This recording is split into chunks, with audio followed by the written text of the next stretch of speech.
또 말이 바뀌어가지고 또 한다고 하네요. 바로 내란 특별재판부를 내란 전담재판부로 또 말을 바꿔서 추진을 한다고 그래서 그 얘기 한번 들고 와봤습니다. 도대체 뭐가 다른지 막 용어도 헷갈리시죠? 그래서 제가 깔끔하게 정리를 해드리겠습니다. 자, 내란 전담재판부 설치법을 18일 날 발의를 했습니다. 그 내용을 잠깐 좀 보여주실게요. 내란 전담재판부, 이건 뭐냐면은 이 전담재판부 3대 특검, 지금 김건희 특검, 내란 특검, 그리고 해병 특검 3대 특검 재판을 하나씩 맡을 전담재판부를 중앙지법과 서울고법에 3개씩, 그러니까 각각 1심에서 3개, 2심에서 3개, 6개를 설치를 한다는 것이죠. 누구 맘대로. 그런 생각부터 들지 않으세요? 누구 맘대로. 그러니까 지금 국회에서 저런 법을 만들어서 지금 한다는 거예요. 그러면서 이 판사들을 그럼 누구로 임명을 하느냐? 대법원의 후보추천위원회가 추천한 판사들로 대법원장이 임명을 한다. 그럼 후보추천위원회는 누가 만드냐? 법무부가 1명, 법원 판사회의 4명, 대한변협 4명, 그렇게 9명으로 구성해서 이 사람들이 판사를 임명을 한다는 거예요. 추천을 하고 이 중에서 임명을 한다는 거예요.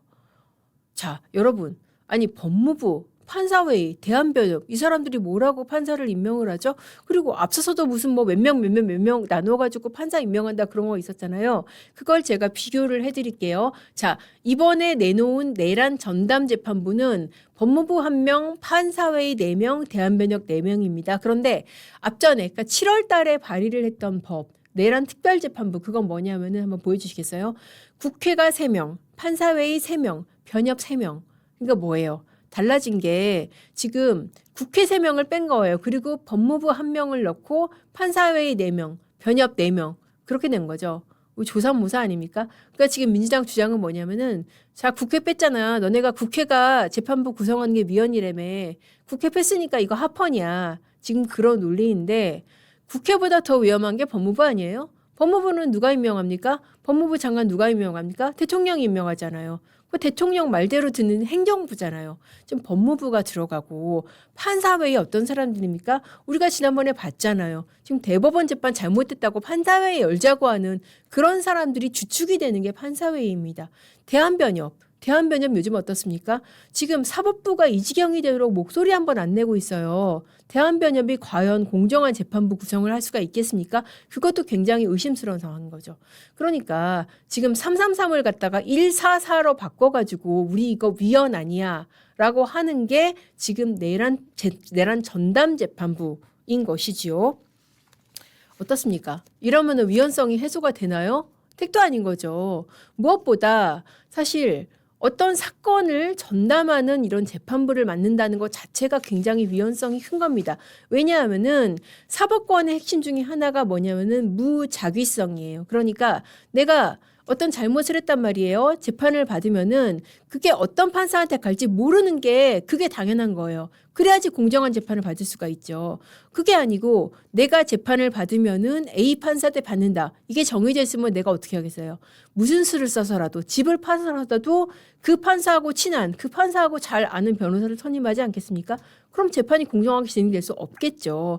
그런 무작위성이 핵심인데 이거는 특정 사건에 대해서 자 재판부는 자 이렇게 A, B, C 재판부로 하겠습니다. 그리고 이 재판부 판사는 누구가 정하는 판사로 하겠습니다. 이렇게 정하는 것 자체가 이게 위헌인 거예요. 자, 그렇게 해서 만약에 이런 재판부를 만든단 말이에요. 그러면은 자, 어떻게 될까요? 그렇게 해서 제가 이 문제에 대해서 한번 판사들의 입장을 한번 들어봤습니다. 굉장히 제가 들어봤을 때는 좀 찐으로 재밌는 반응이다 싶은 생각이 들어서 한번 들고 와봤거든요. 이거는 이렇게 민주당이 이름을 바꿔가면서 재판부를 만드는 이유가 여러분 뭐라고 생각하세요? 힘이 뻗쳐서? 힘이 남아 돌아서? 그게 아니고 제가 얘기를 들은 판사들의 생각은 뭐냐면은 이거는 두려워서 그런다. 자기네들도 우왕좌왕하는 거다. 그만큼 돌아가는 상황이 두려운 거다. 민주당의 입장에서는. 뭐가 두렵다? 무죄 날까 봐. 왜 그렇겠어요? 사실 지금 지기현 부장판사가 재판을 하고 있잖아요. 지기현 부장판사가 구속 취소를 했잖아요. 윤석열 전 대통령 구속 취소를 했잖아요. 윤석열 전 대통령 구속 취소를 했던 표면적인 이유는 구속 기간이 지났다는 것이었습니다. 그렇지만은 그 이면을 뜯어보면은 뭐가 있냐면은 수사권이 없다. 공수처의 내란죄 수사권이 없다. 여러분, 이건 정말 중대한 문제입니다. 수사권이 없으면은 어떻게 되냐면은 공소 기각이 돼 버립니다. 공소 기각이라는 거는 무죄보다 훨씬 더 검찰에는 치명적인 거예요. 그러니까 그렇게 되면은 내란 청산을 기치로 내건 이 이재명 정권의 정당성이 무너져 버리는 거죠. 그걸 두려워한다는 겁니다. 그러니까는 무슨 수를 써서라도 저 지기현을 떼어내고자 하는 게 민주당의 속셈이고 그걸 위해서 내란 특별재판부를 만든다. 아니다. 이거는 너무 위헌 논란이 큰 것 같으니까 그래 국회 빼고 내란 전담재판부 이런 식으로 지금 우왕좌왕을 한다는 것입니다. 자, 그랬다가 만약에 내란 전담 재판부를 만든다 그러면 판사들이 어떤 반응을 보일까요? 어이구 무서워라. 내란 전담 재판부 만드니까 우리가 정신 차리고 열심히 해야지. 그렇게 해서 속전속결로 재판이 될 것이다. 노. 이게 정말 제가 얘기를 들어보니까 이런 반응을 보이는 판사들이 있었습니다. 오히려 좋아. 내란 전담 재판부 한번 해보라고 해. 너네들 재판 어떻게 하는지 한번 고생 좀 해봐.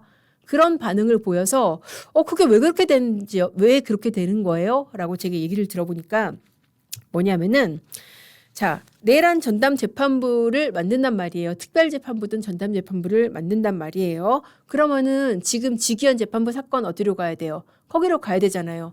사건을 옮기면 어떻게 해야 됩니까? 여러분들 이제 판읽기 많이 들으신 분들 아시겠죠? 갱신을 해야 됩니다. 갱신이 뭐냐면은 재판부가 바뀌면은 앞에 있었던 재판 내용 다 리플레이 하는 거잖아요. 그러면은 잘못하게 되면은 이 녹음 테이프 앞에 있었던 재판 녹취한 내용 그거 듣는 데만 몇 달이 걸릴 수가 있다는 겁니다. 물론 이제 이 극장 재판을 막기 위해서 최근에 무슨 내규가 바뀌어가지고 뭐 요지만 고지할 수 있게 된다고 하는데 그 요지를 고지하는 데만 해도 최소 이제 뭐 한두 달은 걸릴 수가 있다는 거예요.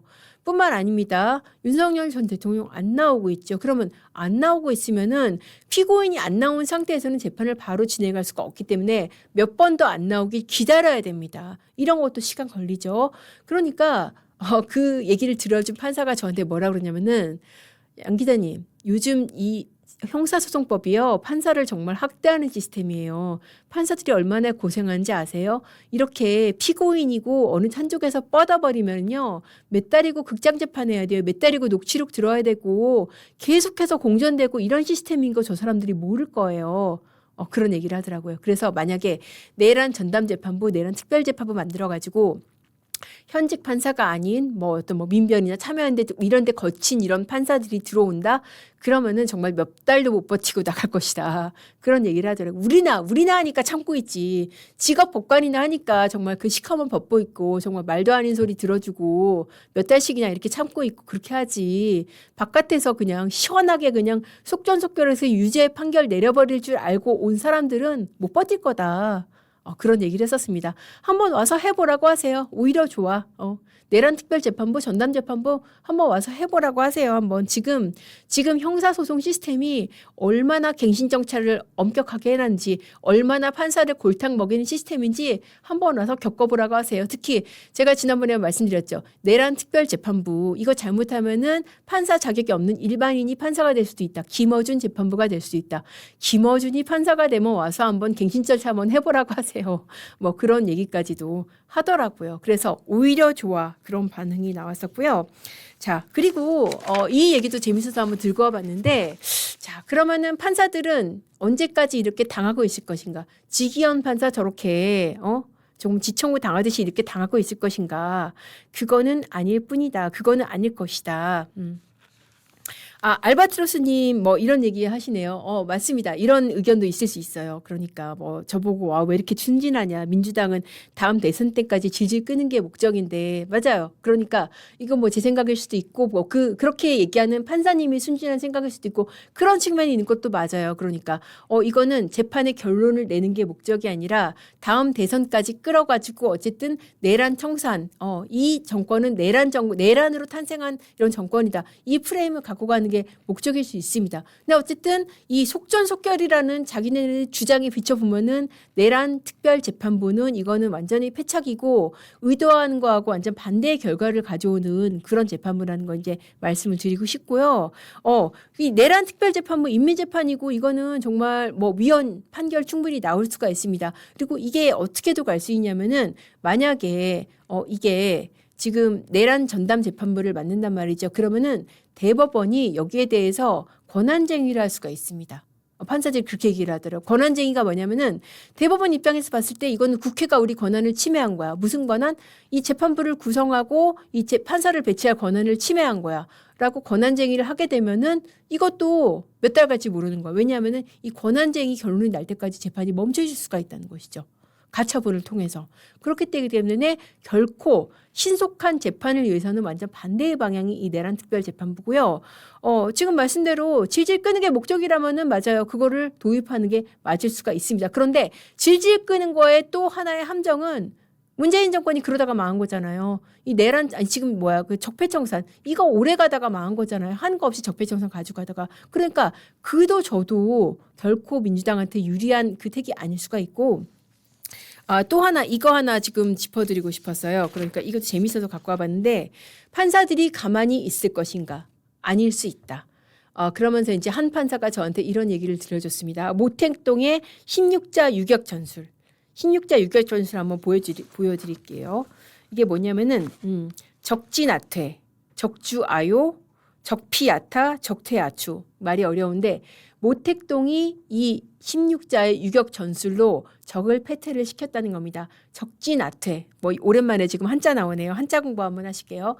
적이 진격하면 우리는 물러나고 적주아요. 적이 주둔하면 우리는 괴롭히고 적피아타. 적이 필요하면 우리는 공격하고 적퇴아추. 적이 퇴각하면 우리는 추격한다. 그게 뭐예요? 적이 진격하면은 우리가 거기에 미련하게 막 받아쳐서 같이 이렇게 맞충돌하는 게 아니라 물러나. 일단 물러나. 저는 지금이 그런 국면이라고 보입니다. 지금 민주당이 저렇게 빵 치고 나오면은 일단 물러나는 거예요.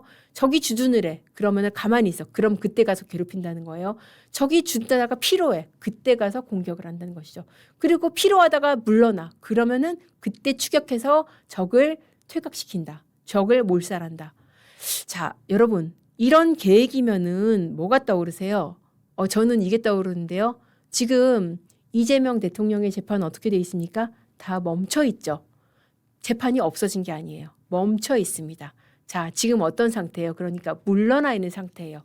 자, 그런데 적이 주둔하고 필요하고 퇴각하면은 이 물러나 있는 상태의 재판들이 어떻게 될 수 있다? 재개될 수 있다.